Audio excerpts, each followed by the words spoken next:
Assalamualaikum warahmatullahi wabarakatuh.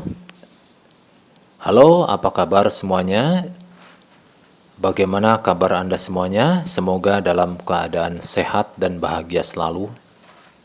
Alhamdulillah, kita hari ini bisa bertemu kembali dalam perkuliahan matematika optimasi. Pada pertemuan ke-13 ini kita akan mempelajari tentang metode simplex. Lebih khusus lagi tentang algoritma metode simplex Big M beserta contoh soalnya. Nah, sebelumnya saya sarankan untuk Anda dapat mensubscribe dari video ini supaya channel ini bisa berkembang dan memberikan manfaat selalu. Baik, terima kasih kepada Anda yang bersedia subscribe.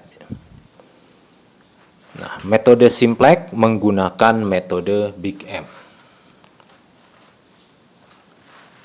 Metode Big M adalah metode alternatif ya selain dua fase untuk menghilangkan variabel artifisial dari basis dengan memberikan koefisien bilangan yang sangat besar disebut M pada variabel artifisialnya. Pemberian penalti bilangan M ini disesuaikan dengan fungsi objektifnya, yaitu yang pertama, pada kasus maksimalisasi atau memaksimumkan, menggunakan negatif M pada koefisien variabel artifisial, dengan M-nya adalah positif dan M merupakan bilangan yang sangat besar. Yang kedua, pada kasus minimalisasi atau meminimumkan, menggunakan positif M pada koefisien variabel artifisial dengan M adalah positif dan M merupakan bilangan yang sangat besar. Adapun algoritma metode Big M, langkah 1, nyatakanlah masalah program linear dalam bentuk standar dengan menambahkan variabel slack, variabel surplus, dan atau variabel artifisial. Kemudian tetapkan koefisien 0 untuk variabel slack dan surplus. Kemudian tetapkan bilangan yang sangat besar untuk koefisien, yaitu positif M jika kasusnya minimalisasi dan negatif M untuk kasus maksimalisasi ke variabel artifisial dalam fungsi tujuan.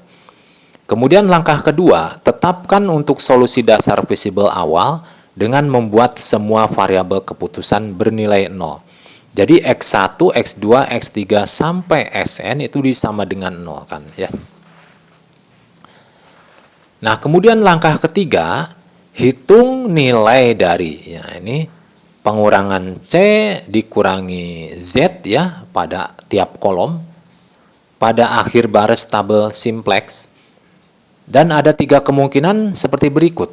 Ini saya bagi 2 lajur. Jadi tiap kemungkinan dalam 2 lajur maksimasi atau minimasi.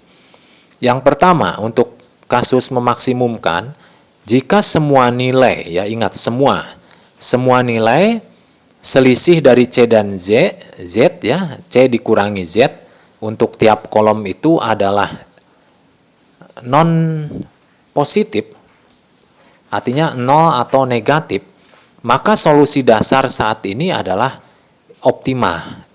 Jadi dikatakan itu sudah optima. Jadi iterasinya nanti berhenti. Nah, kebalikannya untuk kasus minimasi, jika semua nilai C dikurangi Z pada tiap kolom ini ya, itu adalah non negatif, maka solusi dasar saat ini adalah optima.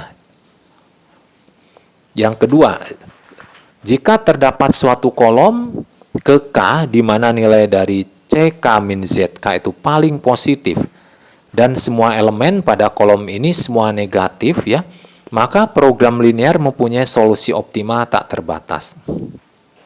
Jadi jika ditemui kondisi demikian, itu iterasinya tidak akan berhenti. Maka dari itu dia menunjukkan solusinya itu tidak terbatas saking banyak sekali ya. Nah, kebalikannya untuk kasus minimasi, itu CK min ZK-nya paling negatif, maka di kolom ini jika semua elemennya semuanya negatif, maka program linear tersebut mempunyai solusi optimal tak terbatas. Nah, yang ketiga, jika satu atau lebih dari nilai Cj min Zj itu positif, maka pilihlah variabel yang masuk ke basis dengan ketentuan nilai Cj min Zj itu positif paling besar. Jadi ini dipilih di antara positif dan positifnya harus paling besar. Nah, kebalikannya untuk kasus minimasi, satu atau lebihnya itu bernilai negatif, maka pilih variabel yang masuk ke basis itu adalah yang nilai Cj min Zj-nya negatif paling besar. Jadi di antara negatif ini pilih negatif yang paling kecil, maksudnya paling minimal. Jadi angkanya besar, paling besar tapi negatif, maksudnya seperti itu. Nah, kemudian langkah keempat, tentukan baris kunci dan elemen kunci dengan cara yang sama seperti yang dibahas dalam algoritma simplex biasa. Nah, kemudian langkah kelima, lakukan operasi baris elementer dan evaluasi lagi nilai Z. Dan uji lagi ya, pengurangan ini ya, Cz dikurangi Zj. Lakukan kembali prosedur sampai iterasi berhenti atau solusi optimalnya ditemukan. Nah, ini ada beberapa catatan ya untuk diperhatikan dalam tiap iterasinya, gitu ya. Nah, supaya lebih paham, kita akan coba pada contoh soalnya ya.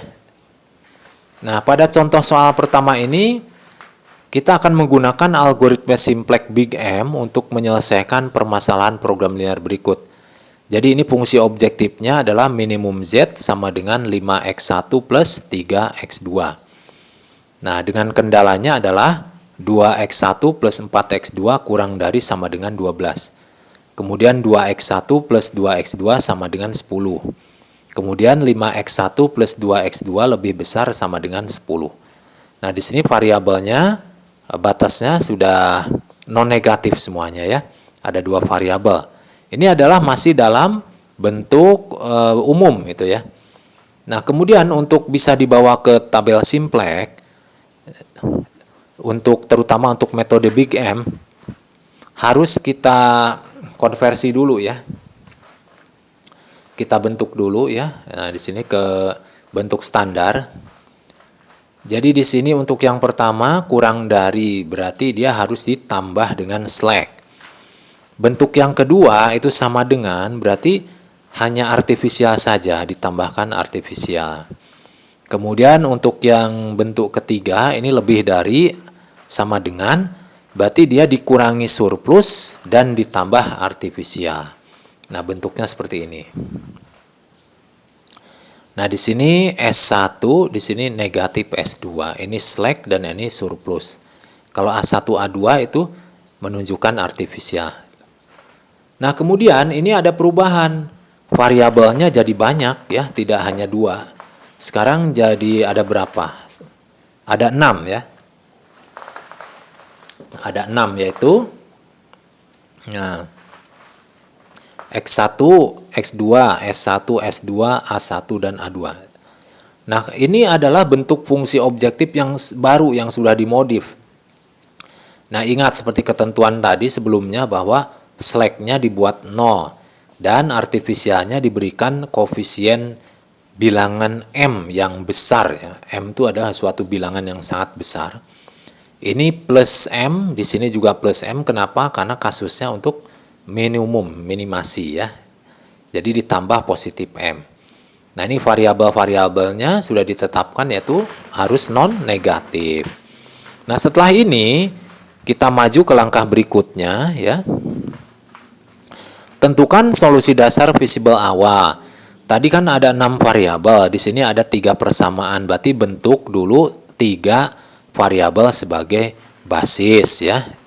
Dan sisanya dibuat 0 dulu. Nah, yang sebagai basis itu adalah tadi artifisial dan slack gitu ya. Nah, yang lainnya berarti variabel keputusan. Jadi X1, X2, kemudian S2 kita bikin sebagai 0 dulu. Nah, baik. Nah, di sini berarti solusi awalnya S1 adalah 12, A1 adalah 10, dan A2 adalah 10. Nah, kemudian ini fungsi objektifnya perlu diperhatikan, nanti disimpan pada tabel ya. Nah, seperti ini tabelnya. Untuk koefisien fungsi objektif nanti ditaruh paling atas. Ya, ini 5, 3, 0, 0, M, kemudian M. Nah, ini diambil dari sini. Nah, kita urutkan ya sesuai saja. Nah, tetapi di sini saya susun S2-nya tuh di sebelah kiri ya dari S1. Kenapa? Karena S1, A1 dan A2 itu adalah di sini variabel basis dulu untuk sementara. Jadi biar ngumpul di kanan semua. Nah, supaya ini membentuk matrik identitas di bawahnya gitu ya. Nah, kemudian ini yang kolom paling kanan ini adalah koefisien dari variabel dasar ya. Variabel dasar itu variabel yang berkumpul di basis, di kolom basis. Yaitu S1, A1 dan A2. S1 kan koefisiennya 0. A1 itu koefisiennya M. A2 juga M. Nah, kemudian nilainya kita ambil dari sini ya. Nah, S1 itu 12 kita tulis di sini. A1 10, A2 10. Kenapa nilainya seperti ini? Karena ini dinolkan dulu ya, X1, X2 dan S2 dinolkan dulu. Jadi nilai-nilainya diperoleh untuk masing-masing ini. Hanya S1 yang punya nilai itu. Karena yang lain dinolkan dulu. Nah, baik ya. Saya harapkan Anda nanti bisa memasang angka-angka ini pada tabel dengan benar, karena kalau salah nanti akan salah ya ke berikutnya. Nah, kemudian setelah Anda simpan di sini bilangannya pada tabel, kita lakukan Z yang pertama kali ya. Z itu Z besar di sini ya. Jadi nilai objektifnya itu adalah perkalian antara koefisien variabel dasar dan nilai variabel dasar. Berarti kita kalikan tiap-tiap elemen dari yang dikotakin merah ini. Jadi 0 di sini ya dikalikannya dengan 12, jangan dengan 10, harus sesuai. 0 kali 12 tambah M kali 10 tambah M kali 10. Jelas nih hasilnya adalah 20M. Kemudian ini untuk melihat nilai Z ke J, nilai Z pada tiap antar kolom ini, kita kalikan koefisien variabel dasar dengan ini X, ya dengan tiap-tiap kolom ini. Nah, kita coba yang ini dulu. Berarti ini 0 kali 2 ditambah M kali 2 ditambah M kali 5 jadinya adalah 7M. Nah, kita tulis bawahnya. Kemudian yang ini hasilnya adalah 4M. Yang ini hasilnya adalah negatif M. Yang ini hasilnya adalah berapa tuh? 0 ya. Nah, yang sebelah sini M ya. Sebelah sini adalah M. Nah, yang sebelah sini adalah M juga nih. Nah, kemudian setelah didapat nilai Z di kolom ini, kemudian hitung pengurangan C oleh Z ya. Berarti 5 dikurangi 7M, berarti hasilnya 5 min 7M. 3 dikurangi 4M, hasilnya adalah 3 min 4M. Kemudian 0 dikurangi min M, hasilnya adalah M. 0 dikurangi 0, hasilnya adalah 0. M dikurangi M juga 0 ya. Kemudian M dikurangi M juga 0. Nah, kemudian kita evaluasi pertama kali, kita cek ya keoptimalannya. Karena ini kasusnya minimum, berarti sepanjang masih didapatkan bilangan negatif, berarti iterasi masih berjalan terus ya. Masih dilanjutkan perulangan prosedur. Kita lihat, M itu kan bilangan sangat besar. Anggap saja M itu biar mudah nginget miliar itu aja ya, miliar. 5 dikurangi 7 miliar kan negatif. 3 dikurangi 4 miliar juga negatif. Berarti di sini masih ada yang negatif. Betul nggak? Ya, masih ada yang negatif ya. Berarti dia belum optimal ya. Nah, kita masuk ke iterasi yang pertama berarti. Nah, kita salin lagi tabelnya di sini. Nah, untuk kasus minimum berarti ambil bilangan negatif yang paling besar.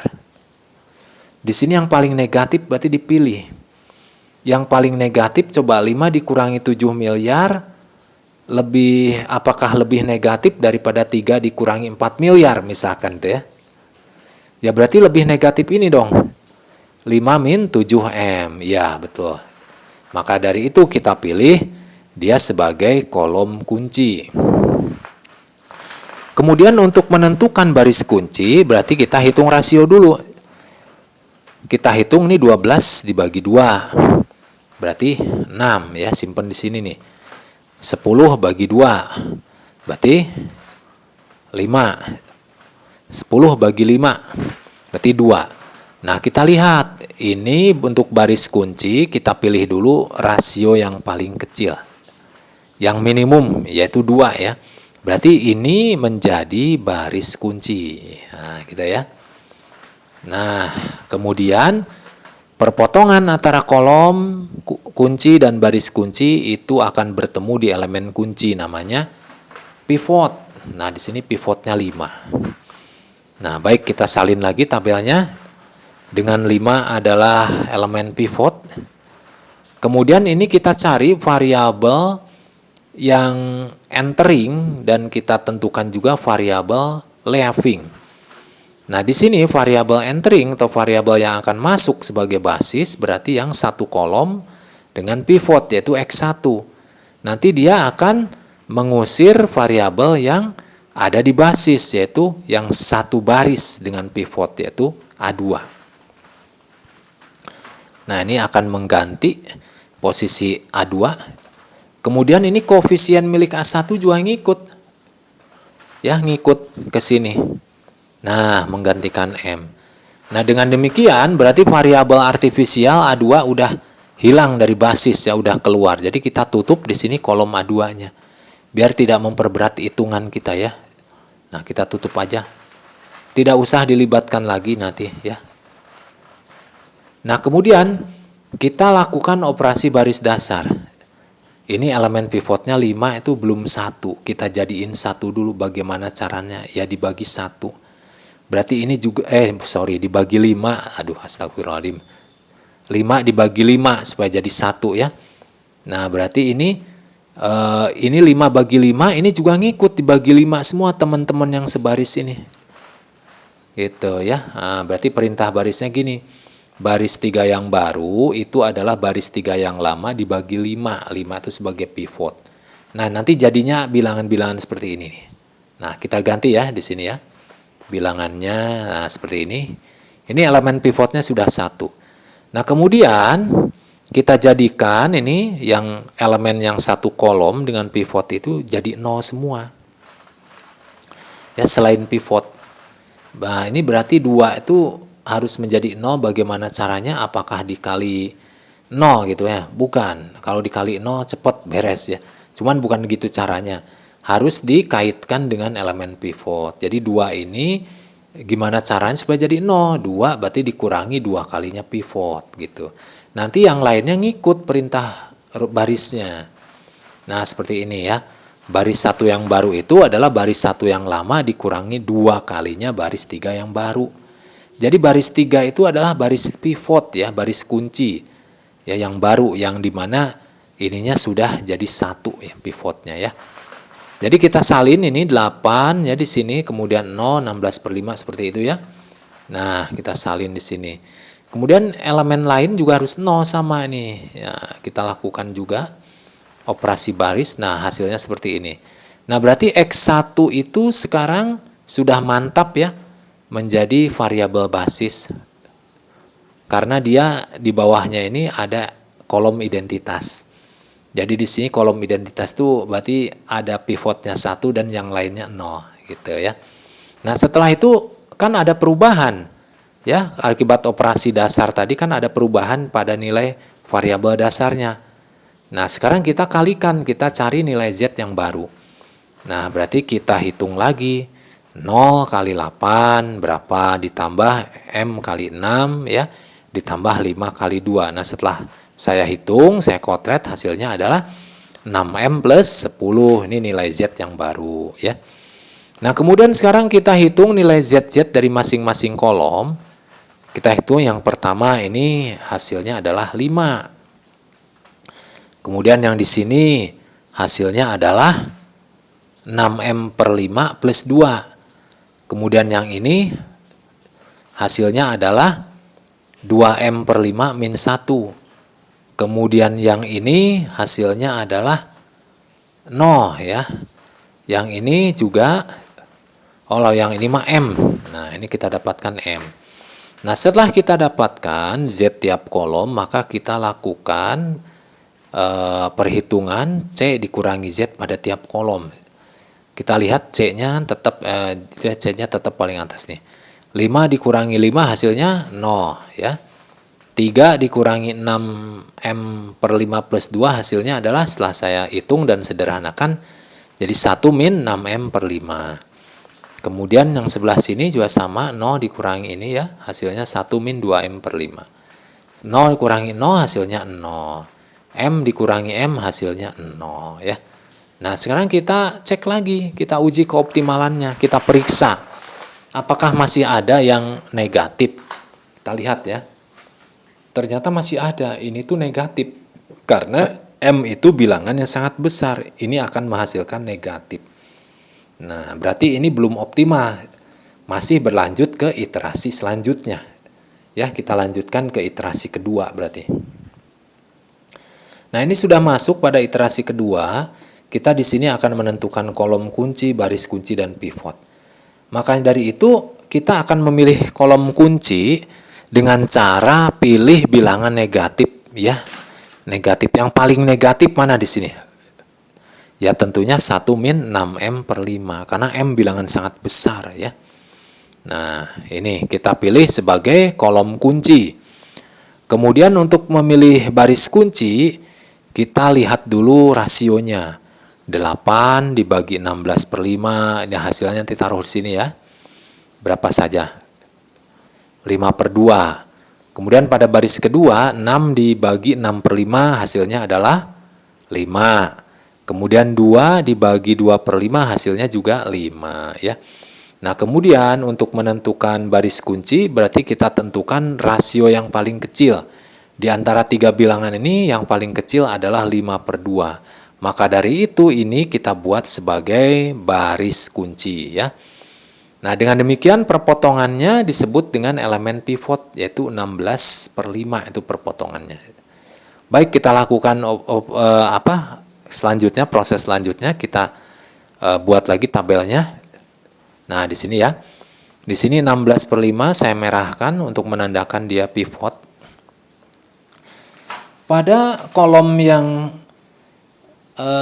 pivot ini variabel X2 itu berperan sebagai entering ya. Akan masuk menggantikan siapa nih?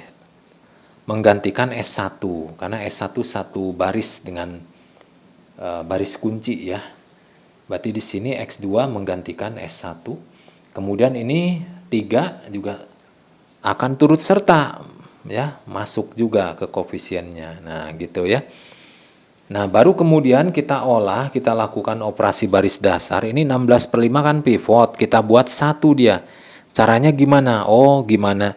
Berarti supaya jadi 1 kita kalikan 5 per 16 kalau gitu ya.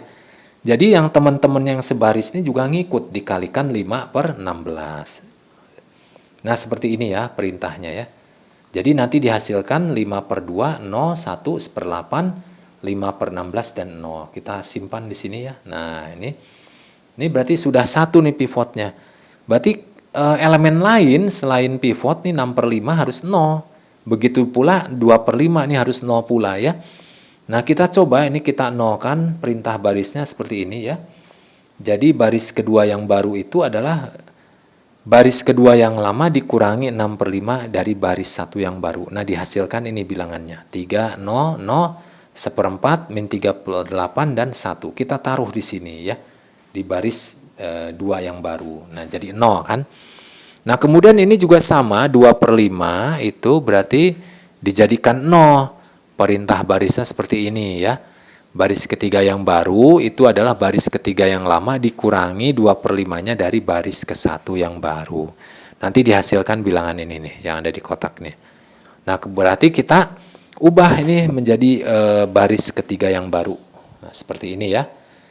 Nah, di sini jadinya nanti akan di kolom kunci itu akan menjadi kolom identitas. Nah, itu tujuannya ya.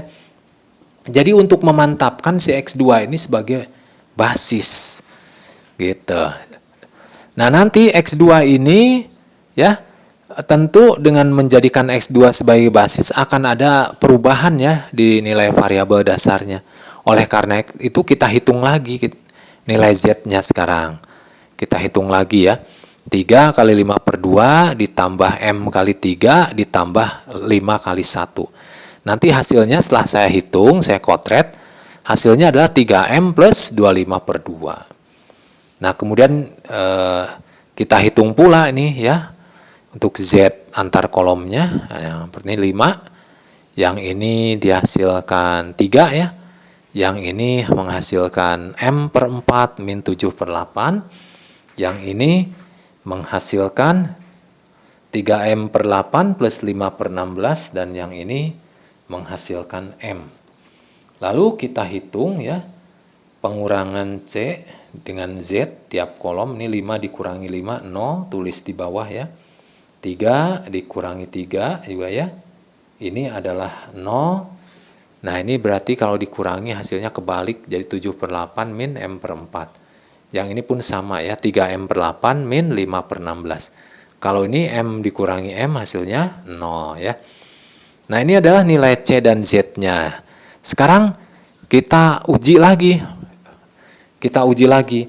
Karena kasusnya meminimumkan ini ya, berarti ya sepanjang masih ada negatif, berarti iterasi masih berlanjut. Nah, jadi ini masih ada yang negatif nggak di antara ini? Ternyata masih ada yang negatif. Ini satu-satunya yang negatif ya. Nah, baik, berarti kita lanjut ke iterasi ke berapa? Ketiga ya. Kita lanjutkan berarti, nah ini sudah masuk iterasi ketiga. Berarti ini satu-satunya yang negatif kita buat sebagai kolom kunci. Kemudian untuk menentukan baris kunci, berarti kita hitung 5 per 2 bagi 1/8 gitu ya. 3 dibagi 1/4, kemudian 1 dibagi min 1/4. Tapi di sini min dibagi min nggak boleh ya, ini hasilnya rasionya. Yang ini 20 ya, kalau 3 dibagi 1/4 ini 12, dan yang ini strip aja karena pembaginya negatif, nggak boleh. Kalau pembaginya negatif atau 0 itu nggak boleh, nggak bisa dilakukan ya. Berarti di sini saya tulis strip saja. Berarti nanti kalau kita memilih rasio yang minimum, berarti membandingkan antara 20 dan 12 saja. Jadi di sini rasio minimumnya adalah 12. Nah, maka dari itu kita nyatakan ini baris kedua ini sebagai baris kunci ya. Nah, kemudian perpotongannya baris kunci dan kolom kunci ini ada di 1/4. Berarti ini pivotnya. Nah, baik. Kita lakukan proses selanjutnya. Nah, berarti 1/4 saya merahin ya, supaya menandakan dia pivot. Berarti di sini S2 itu berperan sebagai variabel entering, nanti akan masuk ke basis ya. Kemudian dia akan mengusir atau mengganti posisi A1 yang ada di basis. Nah, ini ya. Kemudian nih koefisiennya 0 juga mengganti M. Nah, kemudian ini sudah tidak ada M-nya ya. Langkah selanjutnya ini si pivot ini harus jadi 1. Ini kan masih 1/4, supaya jadi 1 ya kali 4. Ini teman-teman yang satu baris ngikut dikali 4 ya perintahnya. Oh ya. Sebelumnya ini kita tutup dulu ya. Karena tadi variabel A2 artifisial sudah keluar dari basis, berarti ini tidak diperlukan lagi kolom ini. Kolom A1 ya tidak diperlukan lagi. Tadi yang keluar A1 ya. Jadi di sini kolom A1 ditutup. Nah, sekarang sudah tidak ada artifisialnya lagi. Tapi kita tetap hitung ya nilai Z-nya dulu. Nah, di sini kita bawa dulu pivotnya jadi 1. Nah, perintahnya seperti ini. Maka ini hasilnya 12, 10, 10, 12, 0, 0, 1, min 3/2. Kita pindahkan di sini. Nah, menjadi seperti ini ya. Kemudian ini yang baris ke-1 ini pada kolom pivot ini ya. Ini 1/8 ini harus jadi 0. Nah, perintahnya seperti ini ya. Sehingga nanti jadinya 1, 0, 1, 0 setengah. Kita taruh di sini. Nah, seperti itu. Kemudian ini yang min 1/4 juga sama. Ini berarti ditambahkan 1/4-nya dari baris 2. Nah, ini ya. Nah, ini menjadi 4, 1, 0, 0, min setengah ya. Baik, kemudian kita lanjutkan lagi. Nah, berarti ini menjadi 0 ya. Nah, ini berarti sudah menjadi kolom identitas. Maka dari itu S2 itu mantap ya, masuk ke variabel basis ya. Nah, kemudian kita tetap hitung dulu Z yang barunya karena ini masih ngandung M. Nah, kita hitung di sini Z-nya 3 kali 1 3 ditambah 0 kali 12 0 ya. Tambah 5 kali 4 nih 20. Jadi hasilnya setelah saya hitung tuh 23. Kemudian kita hitung juga nilai Z antar kolomnya. Ini menghasilkan 5. Nah, ini menghasilkan 3, yang ini menghasilkan 0, dan yang ini menghasilkan min 1. Nah, kemudian kita hitung ya. 5 kurangi 5 hasilnya 0. 3 kurangi 3 hasilnya 0. 0 kurangi 0 hasilnya 0. 0 kurangi negatif 1 hasilnya positif 1. Nah, kemudian kita uji apakah ini memang masih terus berjalan ke iterasi selanjutnya atau sudah optimal. Kita lihat dulu ya.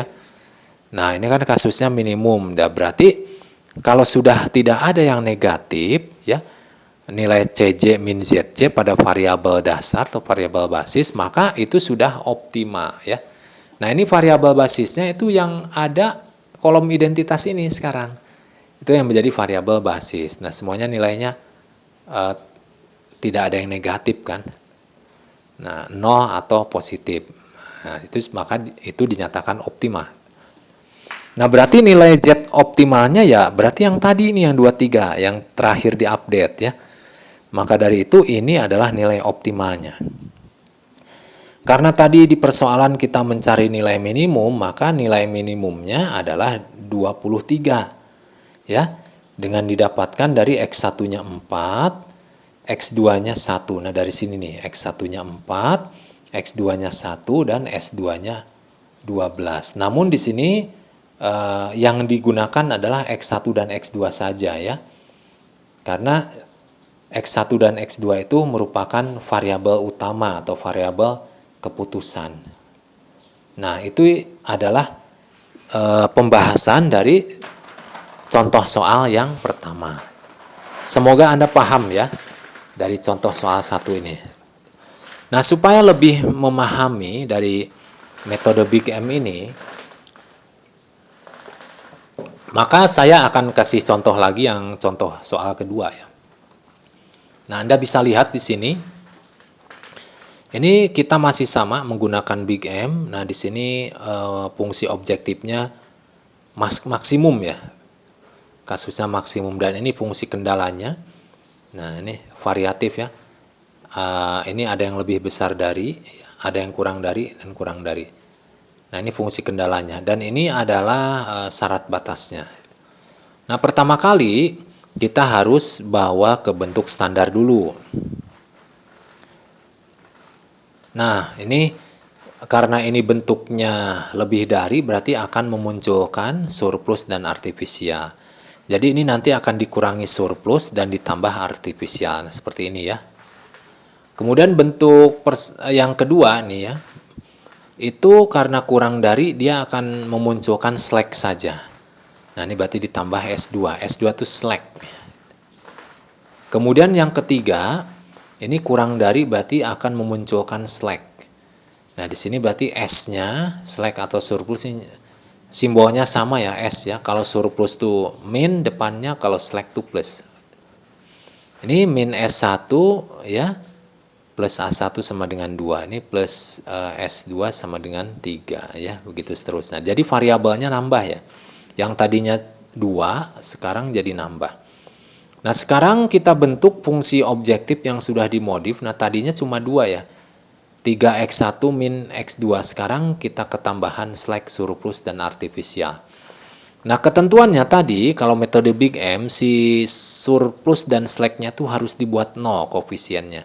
Sedangkan untuk yang M-nya artifisial ini diberikan negatif M di depan artifisialnya karena dia kasusnya memaksimumkan, jadi ditambah negatif M.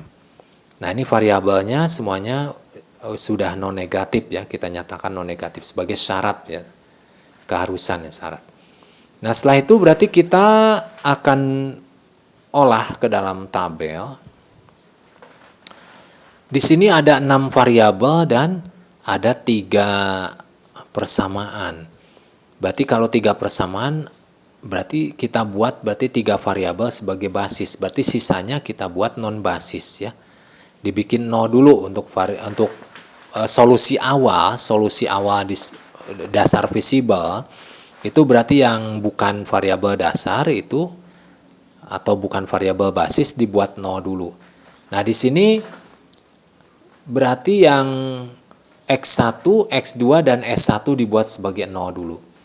Nah, ini solusi awalnya ini sementara adalah A1-nya 2, S2-nya 3, S3-nya adalah 4 ya. Ini solusi awalnya. Kemudian ini kita tulis ya bentuk fungsi objektifnya dalam tabel dengan baris paling atas. Nah, seperti ini.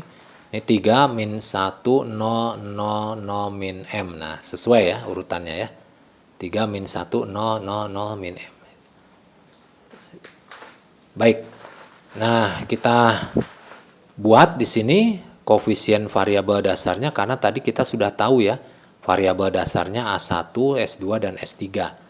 Ini dari mana kita tahu nih?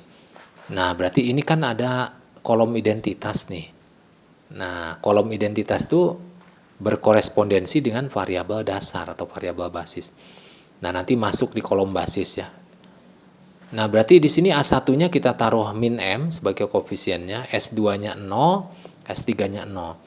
Nah, ini nilai variabel dasar kita ambil dari sini. 2, 3, dan 4 gitu ya. Nah, kemudian untuk angka-angka yang di sini menyesuaikan nih dari sini. Untuk kolom X1 berarti ini 2, 1, dan 0. Nah, 0 itu karena X1-nya tidak ada di baris ketiga. Dia seperti itu ya. Kalau yang tidak disebut itu berarti dibikin 0 di tabelnya gitu ya. Nah, baik, saya harapkan nanti Anda bisa benar menyimpan angka-angka dalam tabel ya. Nah, kemudian langkah selanjutnya adalah kita hitung Z-nya dulu ya. Ini kolom ini dengan ini kita hitung. Ini berarti menghasilkan min 2M ya. Ini karena ini 0, ini 0. Kita tulis di sini Z-nya sementara adalah min 2M.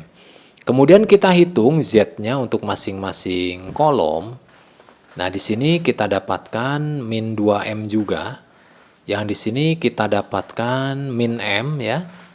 Nah, kemudian yang di sini kita dapatkan adalah M.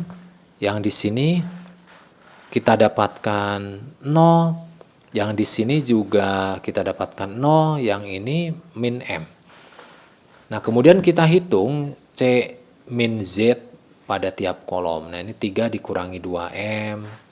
Ya, hasilnya 2M plus 3. Min 1 dikurangi min M, hasilnya M min 1. Kemudian 0 dikurangi M, gitu ya. Hasilnya min M. Lalu 0 kurangi 0, hasilnya 0. 0 kurangi 0, 0 juga ya. Nah, kemudian min M dikurangi min M juga hasilnya 0. Nah, sekarang kita uji ya. Ini uji yang pertama. Nah, ini kasusnya kan maksimum. Berarti selama ditemuin ada yang positif, berarti iterasi masih berjalan terus. Nah, kita lihat ada positif nggak? Ini kan M itu bilangan sangat besar ya. Kita taruh aja, anggap aja miliar tuh ya. 2 miliar tambah 3, oh positif ya. Ini miliar kurangi 1 positifnya, min 1 miliar ini negatif ya. Berarti masih ada yang positif ya ini ya. Nah ini positif. Nah berarti itu belum optimal, maka dari itu kita lanjutkan ke iterasi 1 dulu. Nah ini sudah masuk ke iterasi 1 ya. Berarti untuk kasus maksimum, nanti untuk menentukan kolom kunci, berarti kita ambil bilangan positif yang paling besar. Kita pilih nih 2 miliar tambah 3 sama 1 miliar kurangi 1 misalkan. Itu gedean mana? Positifan mana? Ya positifan 2M plus 1. Nah ingat ini M tuh bukan miliar, cuma ngebayangin bilangan gede anggap saja miliar gitu ya, untuk memudahkan. Gitu ya. Nah, di sini kita nyatakan ini sebagai kolom kunci. Nah, kemudian kita tentukan baris kuncinya dengan cara menghitung rasionya. Ini 2 bagi 2, nanti hasilnya 1. 3 bagi 1, hasilnya 3. 4 bagi 0 nggak bisa dilakukan ya, jadi strip saja. Karena ini 0. Kalau 0 dan negatif, berarti itu rasionya nggak usah dihitung. Nah, di sini kita hanya membandingkan 1 dan 3. Ya, otomatis berarti 1 yang paling kecil ya. Ini kita akan jadikan sebagai baris kunci. Oleh karena itu, si 2 ini sebagai perpotongan baris kunci dan kolom kunci berperan sebagai elemen kunci atau pivot ya. Nah, baik kita proses ke tabel selanjutnya. Nah, ini 2 saya merahkan untuk menandakan dia pivot. Anda boleh tandain apa saja yang mudah tuh ya. Nah ini berarti kita cari variabel yang satu kolom dengan pivot ini yaitu X1. Nanti dia akan masuk ke basis. Nah kemudian kita cari variabel yang sebaris yaitu A1. Nah ini artifisial ya. Nanti X1 akan menggantikan A1 di dalam basis. Nah itu ya. Kemudian ini 3 juga ngikut, ini miliknya X1 menggantikan min M. Nah, kemudian kita lakukan apa lagi sekarang? Nah, berarti kan ini artifisialnya kan hilang ya. Hilang dari basis, berarti ini kita tutup. Yang kolom A1 kita tutup. Nah, itu ya. Kemudian selanjutnya ini 2 itu kan pivot, kita jadikan dulu dia sebagai 1. Caranya ya bagi 2 lagi. Nanti ini mengikuti ya, dibagi 2 juga yang sebaris nih. Nah, jadi seperti ini. Nah, dihasilkan angkanya 1, 1, setengah, min setengah, 0, 0. Kita taruh di sini ya. Nah, itu ya. Kemudian elemen lain yang sekolom dengan pivot ini harus 0 juga. Ini kebetulan udah 0 nih. Berarti kita cukup mengenolkan yang ini saja baris kedua ya. 1 ini ya. Nah berarti perintah barisnya seperti ini. Berarti dihasilkan nanti 2, 0, 5 per 2, setengah dan 1, 0. Nah kita taruh di sini. Nah ini ya. Nah berarti ini sudah mantap nih X1 tuh sebagai variabel dasar ya, jadi nanti ditaruh di basis ya udah, karena ini udah kolom identitas gitu ceritanya, berarti dia sudah layak masuk basis. Kemudian kita lanjutkan lagi, kita hitung Z-nya nih. Nah tentunya akan ada perubahan di nilai variabel dasarnya, kita hitung. Ini kebetulan sudah tidak ada M, jadi enak nanti bilangannya adalah angka semua, tidak ada M-nya lagi. Ini 3 kali 1 ya, tambah 0 kali 2, tambah 0 kali 4. Jadi berapa tuh? Hasilnya 3. Kemudian kita hitung nilai Z tiap kolomnya ini. Ini menghasilkan 3, yang ini menghasilkan 3 per 2. Yang ini menghasilkan min 3 per 2. Yang ini menghasilkan 0, yang ini menghasilkan 0. Nah, kemudian kita hitung nilai C dikurangi Z pada tiap kolom ini. 3 dikurangi 3 hasilnya adalah 0. Min 1 dikurangi 3 per 2 hasilnya adalah min 5 per 2. 0 dikurangi min 3 per 2 hasilnya 3 per 2. 0 kurangi 0 hasilnya 0. 0 dikurangi 0 hasilnya juga 0. Nah, sekarang kita uji keoptimalannya ya. Kalau ini kasusnya memaksimumkan, berarti kita lihat nilai baris terakhir nih apakah masih ada yang positif. Ternyata masih ada. Masih ada yang positif. Berarti ini belum optimal. Jadi kita lanjutkan lagi pada iterasi berikutnya ya. Kita lanjutkan pada iterasi berikutnya. Nah, ini berarti kita tentukan kolom kunci ya. Ini satu-satunya yang positif.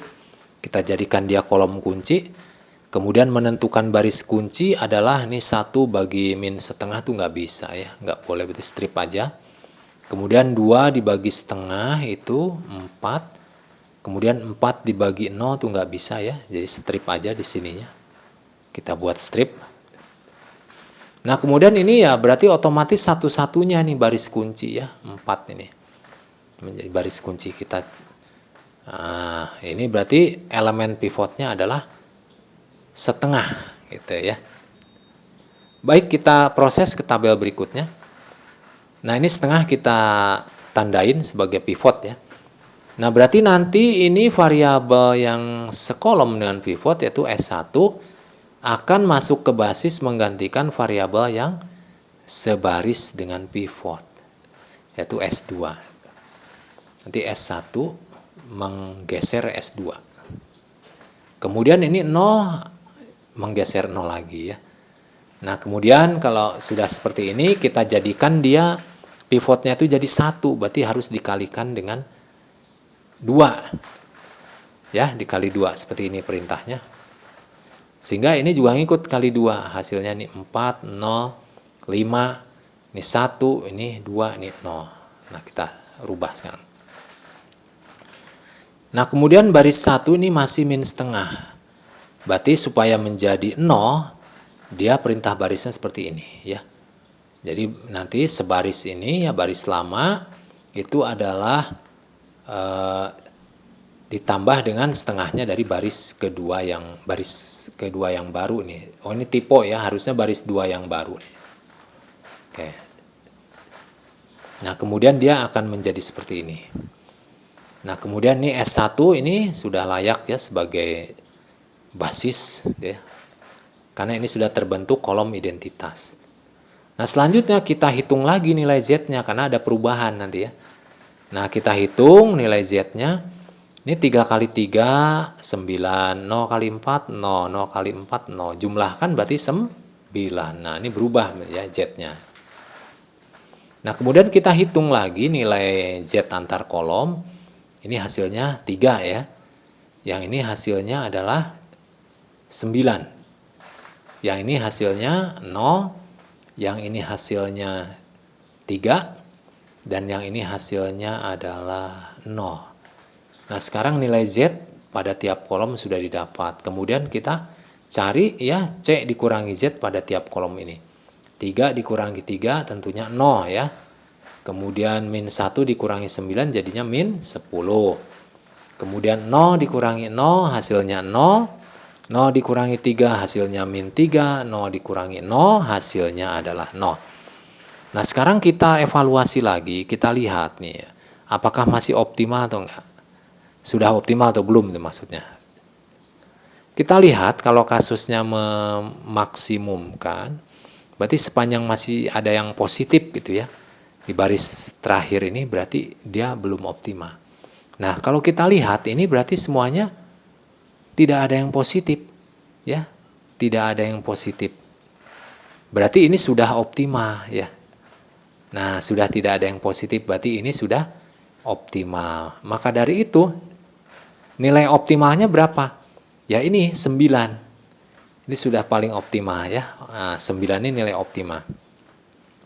Karena tadi kita di fungsi objektif itu adalah kasusnya memaksimumkan, berarti nanti nilai maksimum itu didapat ada 9. Nah, di sini X1-nya 3. Nah, X2-nya 0, padahal X2 kok nggak disebut di sini. Nah, X2 sudah kita deklarasikan sebagai variabel non basis tadinya ya. Jadi di-nolkan dulu. Jadi dibuat sebagai 0 dulu. Walaupun dia dinyatakan non basis tapi terakhir, ini nanti kita bawa nilainya adalah 0 kalau belum masuk basis. Nah, kemudian S1-nya di sini didapatkan adalah 4. S3-nya juga 4. Nah, tetapi di sini ya, karena ini surplus dan slack itu tidak hanya sebagai variabel bantu saja, berarti kita yang gunakan tetap X1 dan X2 saja. Jadi ini solusinya adalah 3 dan 0. Seperti itu ya. Baik, mudah-mudahan dari dua contoh barusan ini Anda bisa ada pemahaman nambah ya. Nah, ini kemudian kita lanjutkan kepada contoh soal ketiga supaya memantapkan pemahaman Anda ya. Kita coba masuk kepada contoh ketiga. Ini kasusnya adalah meminimumkan Z. Nah, ini 7X1 plus 15X2 plus 20X3. Nah, ini fungsi kendalanya 2X1 plus 4X2 plus 6X3 lebih besar sama dengan 24. Kemudian 3X1 plus 9X2 plus 6X3 lebih besar sama dengan 30. Nah, ini ada 3 variabel ya, semuanya non negatif. Ini di soal ini masih dalam bentuk umum. Nah, untuk bisa diolah ke dalam simplex Big M, berarti harus dirubah dulu ya. Nah, ini kita rubah dulu ke bentuk standar. Kalau ini lebih dari, berarti ini akan memunculkan dikurangi surplus dan ditambah artifisial. Nah, seperti ini ya, min S1 plus A1, jadi ini sama dengan 24. Kemudian yang kedua, ini juga sama, akan memunculkan ya surplus dan artifisial, jadi seperti ini. Nanti dikurangi surplus dan artifisial. Ini berarti kita namain S2 dan A2. Nah, kemudian di sini variabelnya yang sebagai syarat batas juga nambah ya. Nambah. Jadi 6 variabel. Nah, kalau sudah dibentuk ke dalam bentuk standar, berarti kita bentuk fungsi objektif yang baru ya, yang sudah dimodif. Jadi yang mengandung 6 variabel. Nah, seperti ketentuannya bahwa variabel slack atau surplus itu harus 0. Dan untuk artifisial harus ditambahkan M. Karena di sini meminimumkan, berarti harus ditambah plus M gitu ya. Nah, seperti ini. Nah, ini ya. Nah, plus MA1 plus MA2. Nah, di sini surplus atau slack dibuat sebagai 0 koefisiennya. Nah, gitu ya. Nah, lalu setelah kita buat seperti ini, kita lanjutkan ke langkah berikutnya, yaitu kita akan pasang ke dalam tabel. Nah, ini tabelnya ya. Ini berarti ada berapa variabel nih? Berapa tuh? 7 ya. 7 dan ada 7 variabel dan 2 persamaan. Jadi nanti akan ada berapa tuh? Akan ada 2 sebagai basis ya. Berarti sisanya dinolkan dulu. Nah, ini berarti X1, X2, S1, S2 kita sama dengan sebagai 0. Nah, kemudian di sini kita susun ya bilangannya ini koefisien dari fungsi objektif sebagai CJ, ini baris paling atas. Ini ya. Kemudian ini variabel dasarnya yang berkorespondensi dengan kolom identitas itu, yaitu A1 dan A2 sementara. Di sini kita pasang lagi koefisiennya yaitu MM. Nah, ini solusi awalnya yaitu 24, A1-nya 24 dan A2-nya 30. Kita simpan di sini ya. Nah, kemudian kita hitung ya. Hitung untuk Z besarnya. Kita hitung antara kolom ini M kali 24 ditambah M kali 30. Hasilnya adalah 54M. Nah, seperti ini. Kemudian kita hitung juga nilai Z antar kolom ya. Nilai Z antar kolomnya kita hitung. Ini ya, kita lihat nih ada lingkaran warna biru ini dikali-kalikan M kali 2 ditambah dengan M kali 3 gitu ya. Jadi berapa tuh? 5M. Yang di sini juga sama ya. Hasilnya adalah 13M. Yang di sini hasilnya adalah 12M. Yang di sini hasilnya negatif M. Kemudian yang di sini hasilnya adalah negatif M juga. Yang ini hasilnya adalah M dan yang ini hasilnya juga M. Kemudian kita hitung selisih C dan Z pada tiap kolom ini ya. Berarti 7 dikurangi 5M hasilnya berarti 7 min 5M. 15 dikurangi 13M hasilnya 5 min 13M. 20 dikurangi 12M hasilnya 20 min 12M. Kemudian 0 dikurangi min M hasilnya adalah M. Nah ini juga sama ya M. Kemudian ini M dikurangi M hasilnya 0. M dikurangi M juga hasilnya 0. Nah ini kasusnya meminimumkan. Berarti kalau meminimumkan, kalau dia sepanjang dia itu negatif ya hasil dari ini ya, berarti iterasi berlanjut. Nah kita lihat, masih adakah bilangan yang negatifnya? Nah ternyata ini ya, masih lumayan banyak nih. Ini negatif semua ketiganya nih. Nah kalau begitu berarti belum optimal. Kita lanjutkan ke iterasi ya, ke iterasi 1. Nah ini sudah masuk ke iterasi 1. Kita pilih ya, dari baris paling bawah ini, nilai yang paling negatif. Paling negatif siapa? Gimana cara menentukannya? Ini di depan M-nya ini ya, M-nya tuh anggap bilangan besar, miliar ya. Ini 15 min 13 miliar dengan 20 min 12 miliar ya. Lebih negatifan ini. 15 min 13M. Maka ini kita jadikan sebagai kolom kunci. Nah, untuk menentukan baris kunci, kita hitung dulu 24 bagi 4, hasilnya 6. 30 bagi 9, hasilnya 30/9.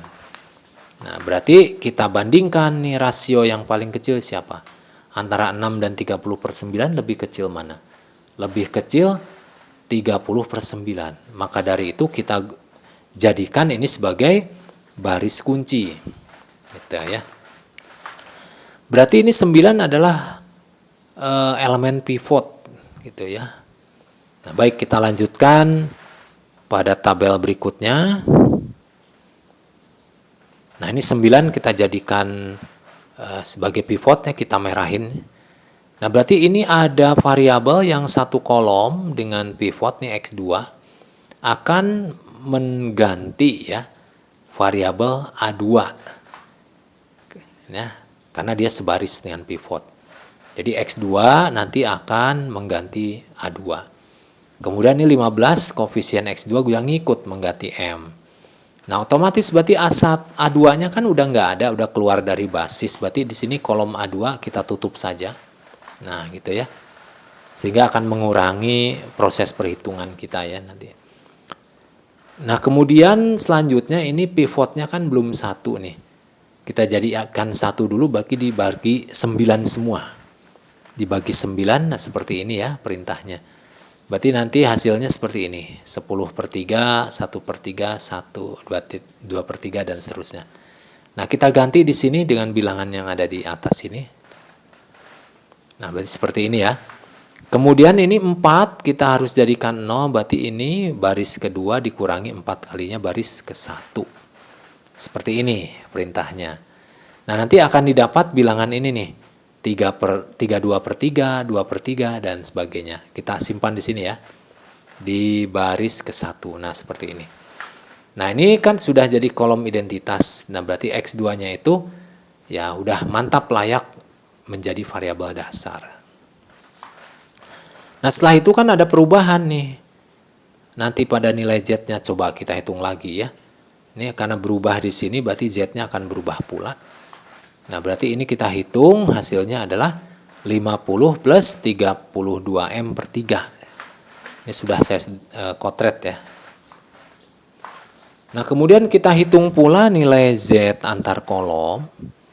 Ini menghasilkan 5 plus 2M/3, kemudian yang ini menghasilkan 15, yang ini menghasilkan 10 plus 10M per 3, yang ini menghasilkan min M, yang ini menghasilkan 4M per 9 min 5 per 3, dan yang ini menghasilkan M.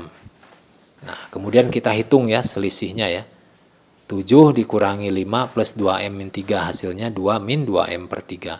15 kurangi 15, 0. 20 kurangi 10 plus M per 3 hasilnya 10 min 10M per 3. Kemudian 0 dikurangi min M hasilnya adalah M. Nah, 0 dikurangi 4M per 9 min 5 per 3 ya tinggal dibalik saja ya. 5 per 3 min 4M per 9. Kemudian ini M kurangi M hasilnya adalah 0. Nah, ini nilai C min Z untuk tiap kolom ini sudah didapat. Nah, kita akan coba periksa ya. Apakah masih ada yang negatif? Kita lihat. Oh, masih ada yang negatif ya. Ini juga negatif. Masih banyak yang negatif. Berarti kalau begitu kita lanjutkan ke iterasi kedua sekarang. Nah, pada iterasi kedua ini berarti kita tentukan mana negatifnya yang paling besar. Nah, ini yang paling negatif adalah yang ini nih. 10 min 10M per 3. Jadi ini kita jadikan kolom kunci. Nah, lalu untuk baris kuncinya seperti biasa kita hitung 32 per 3 dibagi 10 per 3. Jadi hasilnya adalah 16 per 5.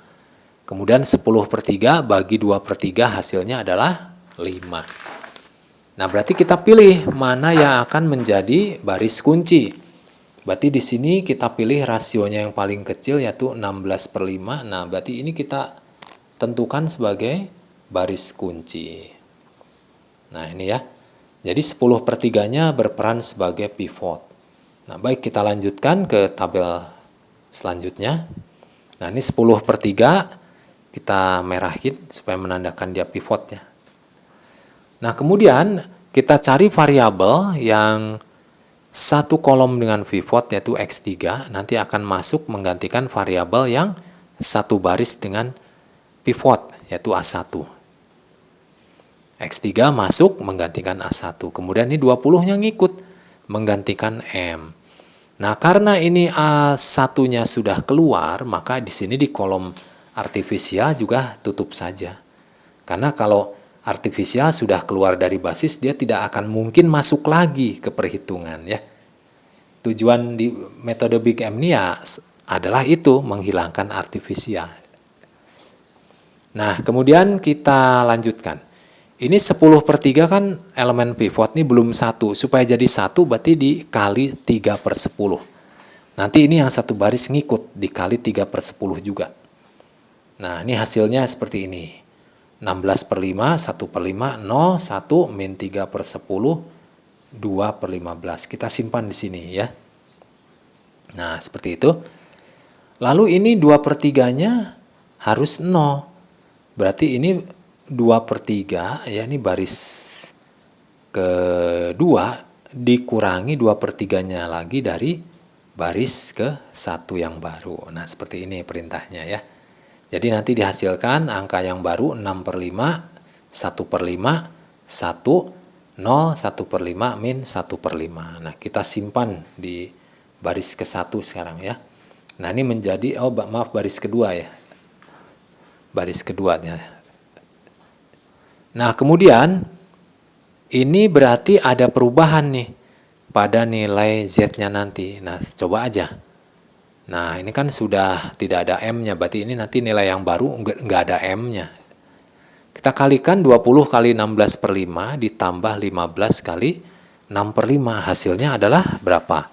Setelah saya kotret hasilnya adalah 82. Kemudian kita kali-kalikan ya untuk menghasilkan Z antar kolom ini 20 kali 1/5 ditambah 15 kali 1/5 itu hasilnya adalah 7. Yang ini pun sama dikali-kalikan hasilnya 15. Yang di sini hasilnya 20, yang di sini hasilnya adalah min 3, yang di sini hasilnya adalah min sepertiga. Lalu kita hitung ya selisih C dan Z pada tiap kolom. 7 kurangi 7, nanti hasilnya kan 0 ya. 15 kurangi 15, hasilnya 0. 20 kurangi 20, hasilnya 0. Kemudian 0 kurangi min 3, hasilnya 3. 0 kurangi min sepertiga, hasilnya sepertiga. Nah, kemudian kita evaluasi keoptimalannya. Kita lihat apakah masih ada yang negatif. Oh, ternyata sudah tidak ada ya. Nah, berarti ini karena sudah tidak ada yang negatif ya, maka kita nyatakan ini sudah optimal. Nah, di sini pun variabel artifisialnya juga sudah nggak ada ya. Nah, berarti nilai optimalnya adalah 82. Nah, 82 ini adalah nilai apa coba?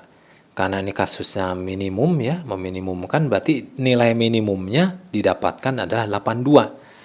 Dengan rincian, itu ya X1-nya harus 0, X2-nya harus 6/5, dan X3-nya harus 16/5. Gitu ya.